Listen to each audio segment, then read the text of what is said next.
I'm so excited about how my business is growing, but along with it, my daily life has gotten crazy, like managing my employees and taking sales calls, all while driving my kids to school, soccer practice, and trying to keep my head on straight.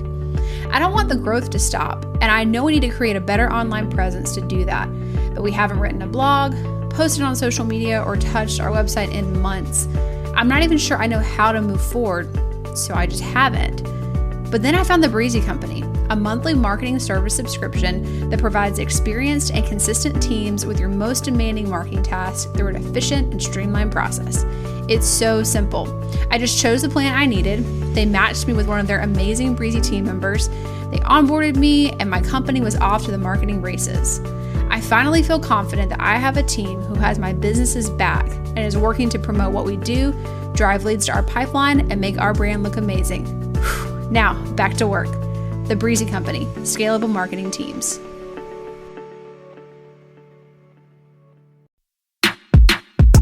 Welcome everyone to Couch Potato Diary. Happy Game 7 Day. My name is Peter Klein. Thank you very much for tuning in today. The focus of this show, very simple.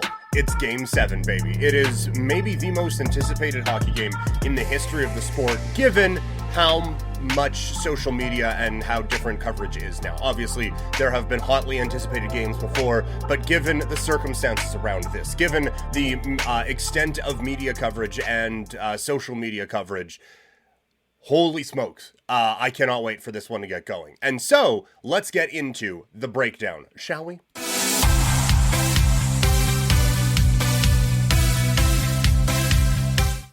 It's going to be a breakdown for a fan base that doesn't come out on the right end of this one tonight. This is going to be such a fascinating matchup this evening. It's Game 7, Edmonton Oilers against the Florida Panthers in Florida. So let's break this one down from all angles. We will start on the Edmonton side. And my first note for the Edmonton Oilers, very in-depth hockey analysis.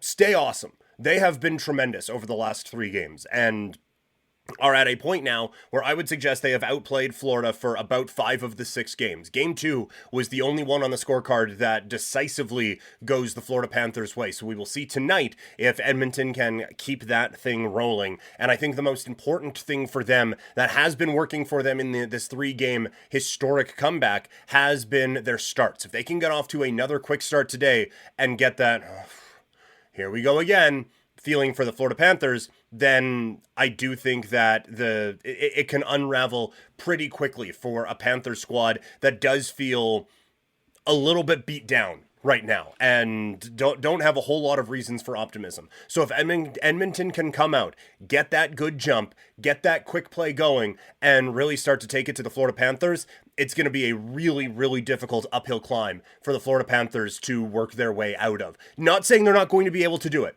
but I do think that if Edmonton can really bury these guys, like if it's another 11-2 in shots in the first period, I think it's going to be difficult for that Florida team to get going. We'll see. Matthew Tkachuk said this will be the loudest building he's ever been in tonight. We will see what this Florida crowd can bring for a Game 7 in the Stanley Cup final. The other part of this that I think is really important for the Edmonton Oilers is the special teams needs to stay hot. They have killed off so many penalties, like just an absurd amount, and have done so with great effectiveness, and have now, I'm pretty sure they've scored more shorthanded goals than Florida has power play goals in this series. That has to stay strong tonight. In this 1-game winner takes all, it can't have, they were really good, but except for this one game. If this is the one game, that's a problem. It needs to stay locked in there. I anticipate this will be a close hockey game.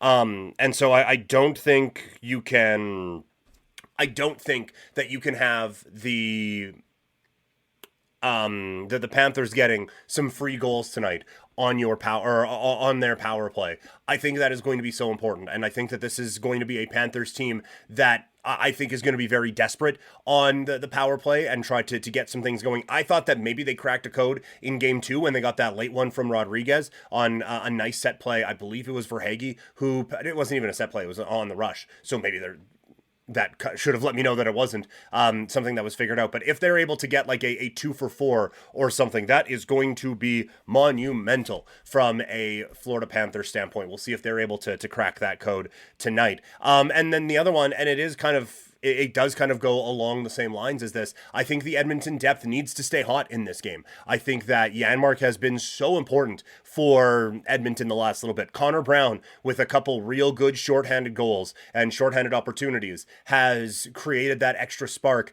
that has helped carry Edmonton, and it was what they were missing in the first 3 games of the series, where it was McDavid and Hyman, and that was kind of it. The depth has showed up in a really, really big time way, and that has given this team a sense of inevitability as it's been going on. And that has been the one thing you watch. Like, just every time Edmonton touches the puck, it feels like something dangerous is happening. And it feels like Florida almost escapes when it doesn't go into their net. Where Florida, when they get the puck, it feels like it's almost a mistake when the puck goes in.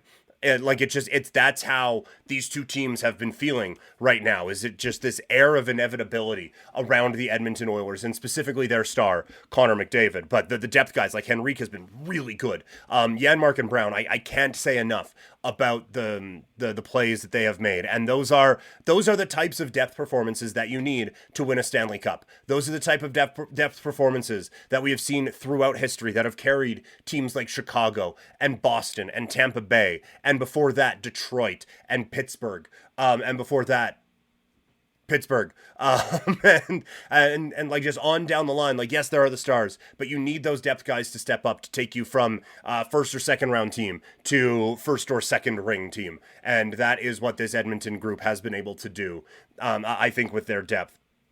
And then the last one is Stuart Skinner. I think that he needs to be a very impactful part of this game. Obviously, again, breaking things down, talking about how important the goaltender is. Groundbreaking stuff, I know.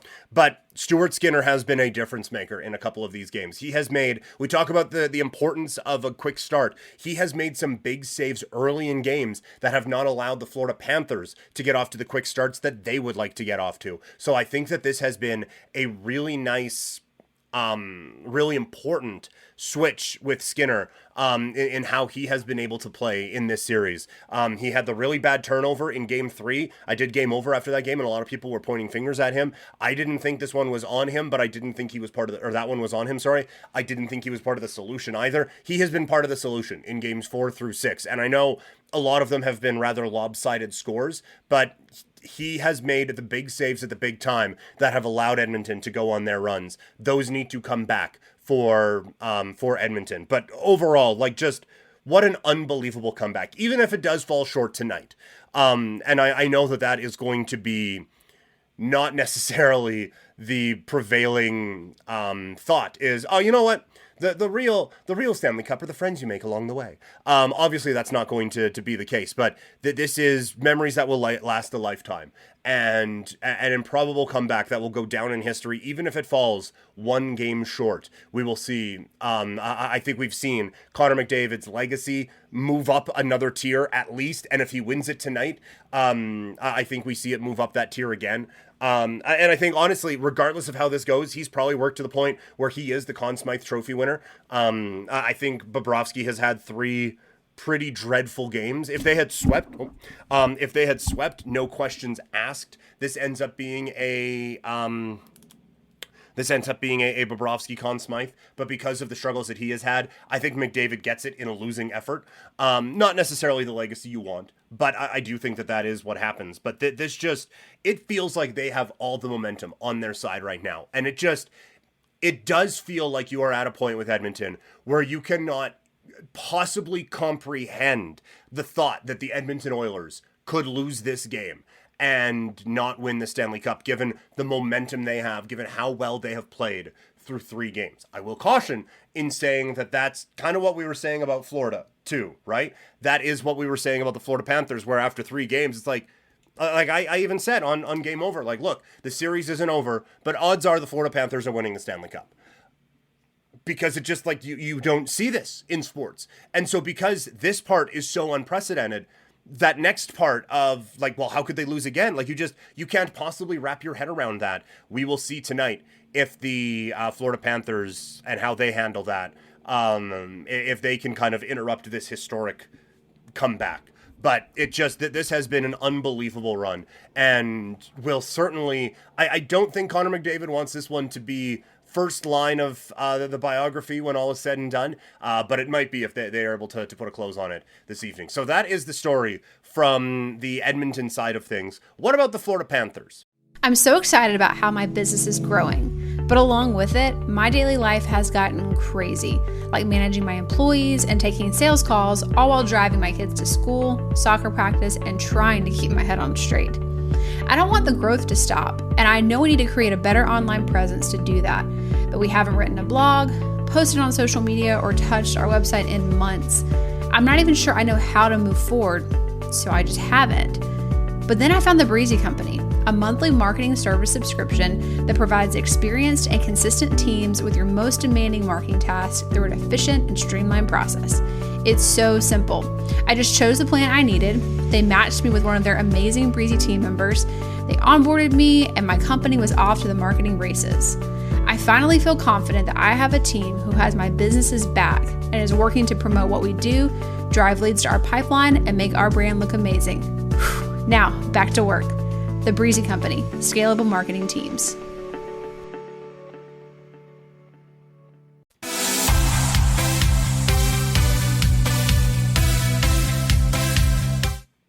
Just breaking it up here.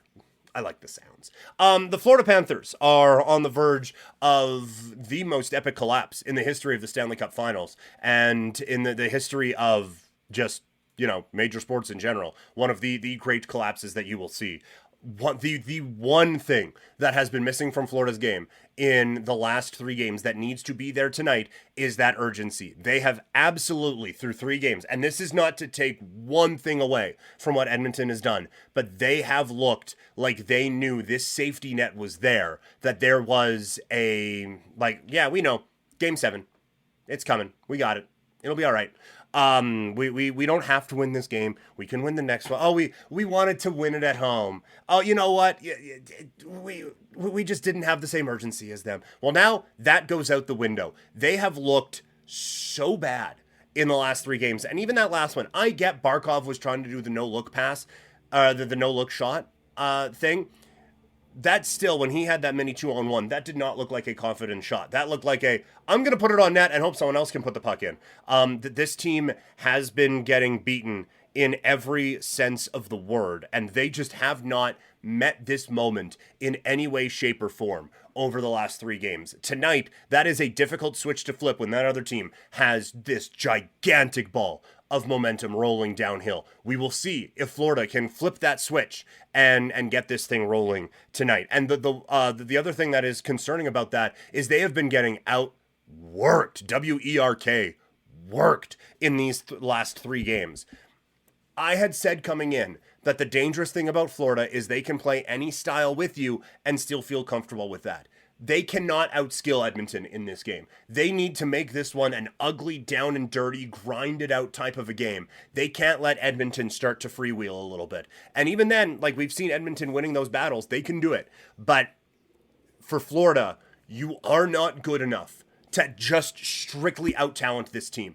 It needs to, a lot of talent on Florida. Don't hear what I'm not saying. There is a lot of talent on this Florida Panthers team, but they cannot afford to be outworked the way that they have, because Edmonton does have the skill edge. You have to have the board wins edge, I guess, and those sorts of things, right? Like, you need to win the pucks in deep award in this game tonight and be able to get that forecheck going, create those opportunities like we saw in the early games where you force a really bad Darnell Nurse turnover, you force a really bad Stuart Skinner turnover, you force a real bad Cody Ceci turnover, and an Evan Bouchard pass right onto your tape. That relentless forecheck, that relentless pressure needs to be back for Florida in this game, because it has been nowhere to be found the last 3 games. You watch games 1, 2, and 3, and then 4, 5, and 6, and it looks like a completely different Florida Panthers team. They have to know that this is an all-out, everything left on the table, give us everything you got sort of a game, with the effort that is going to be required for them tonight. And after all of that, it still might not be enough if Sergei Bobrovsky isn't one of the two best players on the ice tonight. He cannot be the second best goalie in this game. If he does, the Edmonton Oilers complete the greatest comeback in the history of the NHL.